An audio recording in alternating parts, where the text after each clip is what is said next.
अब प्रश्न है कि जो सत्य है ये इतना कठिन क्यों है, और जो असत्य है वो इतना आकर्षक क्यों है? जब तक बुद्धि सत्य असत्य के भेद में पड़ी रहेगी ये समस्या बनी ही रहेगी। क्यों? आदमी कहता रहे क्या ये लड़की जिसका सवाल है ये इंग्लैंड में रही है, इंग्लैंड में काम किया है, स्वतंत्र रूप से मेहनत की है, और एक दिन ऐसे ही बात हो रही थी शराब के विषय में, पूछा कितनी पीती थी, कहती जी, मैं पूछा कितने पैग पीती थी, कहती पैग क्या होता है, बोतल पूछा, एक के दो, ये अच्छा सवाल होगा। अच्छा,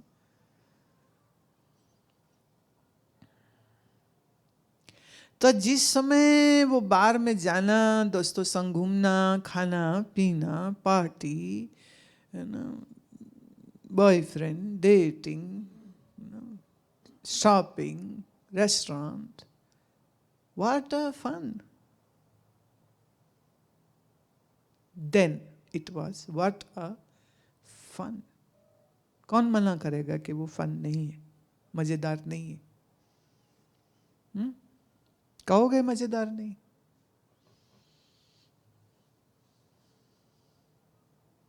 अच्छा, समय बदला तो थोड़ा शरीर जो है वो अस्वस्थ हो गया, अस्वस्थ हुआ, थोड़ा समझ बढ़ी तो पता चला कि जो नहीं करना चाहिए था वो करते रहने की वजह से शरीर खराब हुआ। और फिर हमारा सत्संग सुन सुनकर कहे लगा इस संसार में रखा क्या है, झूठ है ना, मिथ्या है। सालों जिसको आनंद समझ के भोगा हो, जिसके पीछे मन दौड़ा हो, जिसके लिए पगलाया हो, उसी संसार को ज्ञानी कहता है ये तो दुख का घर है, रोग शोक मोह का स्थान है। और वेदांत की दृष्टि से तो बिल्कुल मिथ्या, असत नहीं हम कहते, हम मिथ्या बोलते। अब यह जो अज्ञान से भरा हुआ मन है वो कहता है लो जी इतना मजा, इतना सुख, और आप उसको कह रहे हो बुरा। कहाँ बुरा? 100 में से अगर हम कहें तो 99% मनुष्य उसी चमक दमक खान पान को चाह रहे हैं, उसी के पीछे भाग रहे हैं। वो कैसे गलत हो सकता है? तो इसलिए लोग संतों का सत्संग सुनते तो हैं, बट एक्चुअली कहते हैं इन विचारों को क्या पता।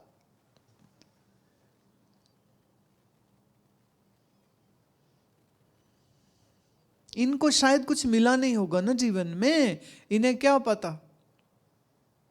मुझे बात याद आ रही है, एक बार मेरा शरीर को 21 वर्ष का था और तब तक घर घुर छोड़ चुके थे, स्वतंत्र घूमती थी और ऐसे लोगों को मिलती थी जो साधु जीवन जी रहे। तो चंडीगढ़ में एक हमारे पिताजी के जानने वाली 2 बहनें थीं जिन्होंने ब्याह नहीं किया था और शायद किसी संत के संग जुड़े हुए थे। ऐसे वो गुरुद्वारा है उनका, आज भी है, और उन्होंने पर शादी नहीं करी, पाठ करना, कीर्तन करना, और एक अच्छा सर्कल था उनका। तो मैं उनको खास मिलने को गई, बड़ा प्यार किया उन्होंने। फिर उनको प्रोग्राम था कि उन्होंने सब नया गुरुद्वारा बना रहे थे, बोले वहाँ चलेंगे तो आप भी चलो। मैं ठीक है मैं चलती हूँ। तो उन्होंने अपने एक भतीजी या भांजी जो भी थी उसको कहा कि तुम इनको अपने साथ ले आना, हम लोग पहले आगे चलते हैं। वो लोग चले गए, मैं उस महिला के साथ very well to do, modern makeup, पुती हुई, यू नो, समझे, पुती पुताई, तो very nice you know looking lady. उसका बच्चा था साथ में, कोई 8-9 साल की लड़की थी उनकी। तो जब चलने का समय हुआ तो उसने मुझे इशारा किया कि आप पीछे बैठ जाओ। मारुति वैन थी, मैं पीछे बैठी, उनकी बेटी आके बैठी।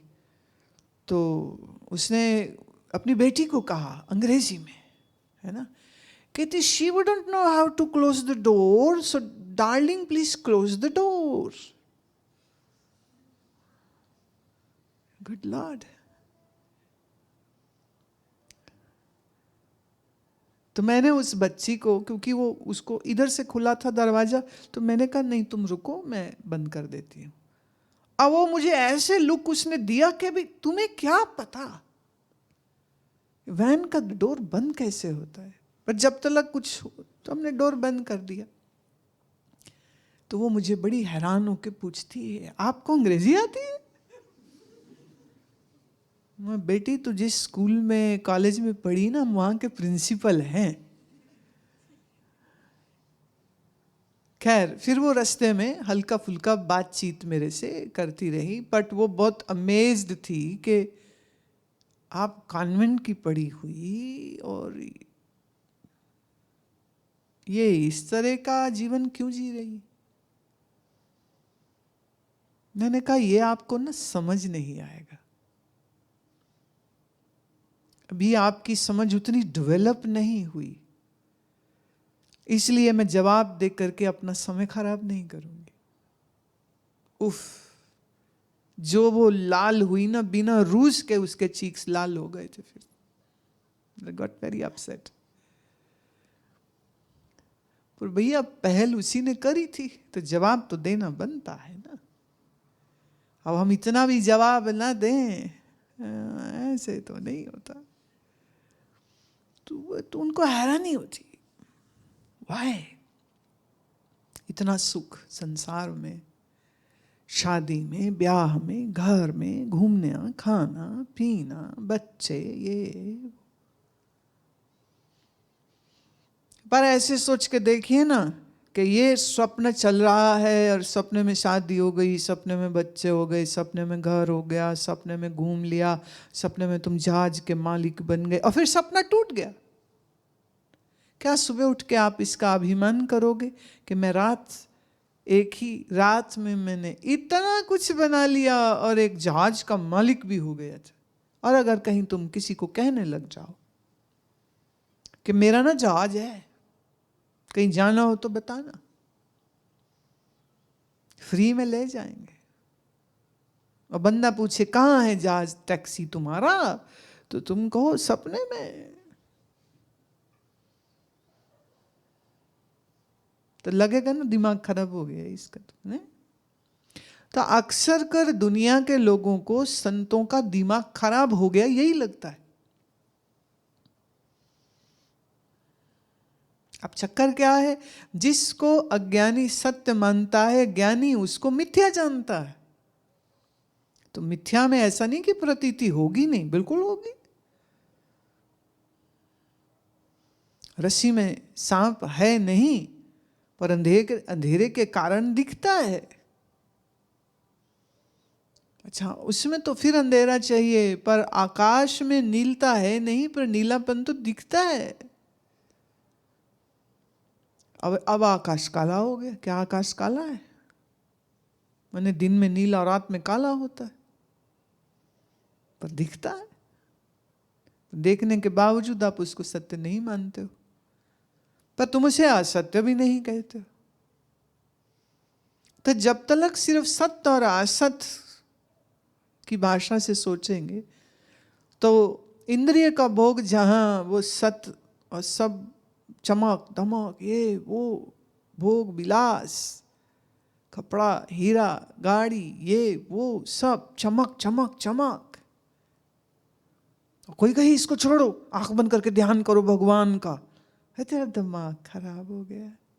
अक्सर डायलॉग क्या होता है, कर लेंगे याद भगवान को जब बुढ़े होंगे। अभी तुम्हारी उम्र है क्या? महाराज ने क्या लिखा है, गोविंद मिलन किए तेरी बरी। नहीं वो तो ठीक है, पर हर चीज दा उम्र होंगी है। फिर उम्र पे बात ले आए। मैं माता 5 साल की उम्र का गधा गधा 20 साल का हो जाए तो भी गधा गधा। हाँ, उम्र बढ़ने से अकल आ जाएगी क्या?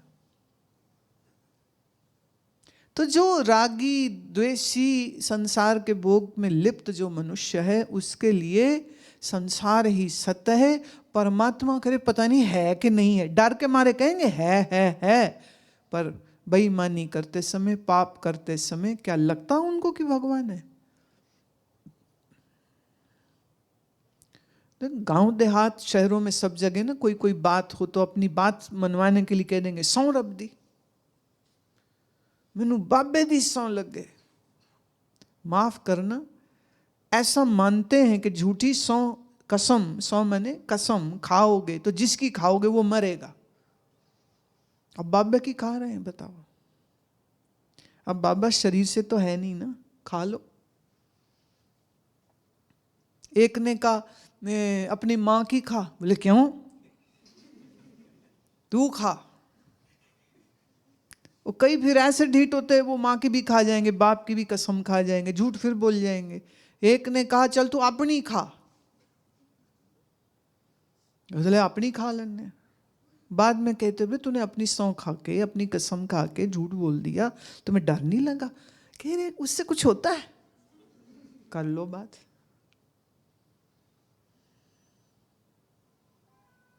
तो आदमी कैसे फिरकी घुमाता है ना।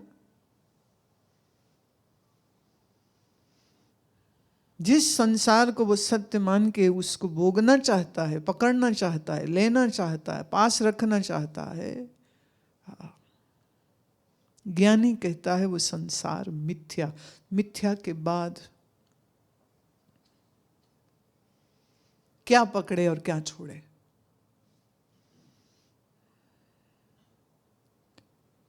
देखिए, ये ज्ञान हो जाने के बाद भी श्री कृष्ण महाराज अपने जीवन की सारी लीलाओं को करते, बड़े सारे ब्याह भी करते हैं, रामचंद्र जी ब्याह भी करते हैं, रावण से युद्ध भी करते हैं। हमारे सारे ऋषि ब्याहे हुए थे, गुरुकुल चलाए, सबको पढ़ाया, विद्या दिया, ग्रंथों को लिखा, बड़े बड़े काम किए। ऐसा नहीं कि इस ज्ञान के बाद उन्होंने काम करने बंद कर दिए। जिसका जैसा प्रारब्ध था उन्होंने वैसा वैसा किया। अब नारद जी के प्रारब्ध में ब्याह नहीं था तो नहीं था। सनक, सनंदन, सनातन, चार ने ब्याह नहीं किया, नहीं किया। सुखदेव जी ब्रह्मचारी रहे, ब्याह नहीं किया, नहीं किया। तो ज्ञान में हम ये नहीं देखते हैं कि ब्याह कर लिया तो बेकार हो गया और नहीं करेगा तो कोई बड़ी बात हो जाएगी, ऐसा कुछ नहीं होता।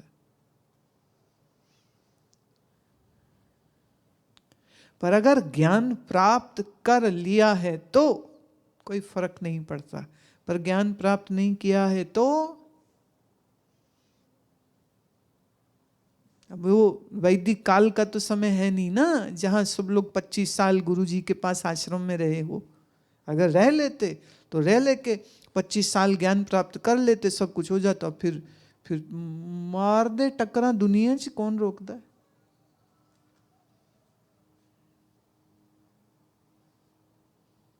बेल लो जो पापड़ बेलने दुनिया के।